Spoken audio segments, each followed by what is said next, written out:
Bangladesh premier লিগের বিপিএলে গত আসরে চ্যাম্পিয়ন ফরচুন বরিশাল অংশ নেওয়ার কথা ছিল গ্লোবাল সুপার লিগে। তাদের অনিচ্ছায় সেমিফাইনালের বিদায় নেওয়া রংপুর রাইডার্স বৈশ্বিক টুর্নামেন্টটিতে অংশ নেয়, যেখানে প্রথম দুই ম্যাচ জয়ের কাছাকাছি গিয়েও হেরে যায় নুরুল হাসানের দলটি।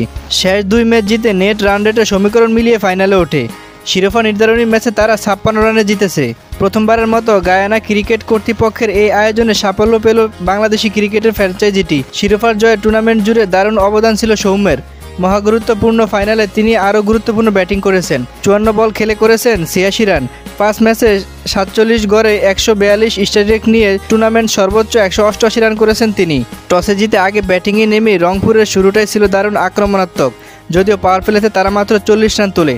ধীরে ধীরে দুই ওপেনার সৌম্য ও স্টিভেন টেলর গতি বাড়ান। উদ্বোধনী জুটিতে তোলেন 124 রান। নির্ধারিত 20 ওভারে রংপুর রাইডার্স করেন 178 রান। 179 রানের লক্ষ্য তারা শুরুতে ঝড়ো আবাস দেন অস্ট্রেলিয়ার ঘরোয়া লিগের দল ক্রিকেট ভিক্টোরিয়া। 3 ওভার 2 বলে 27 রান তুলে প্রথম তারা উইকেট হারায়। তারপর 18 ওভার 1 বলে 122 রান করে অল আউট হয়ে যায় তারা।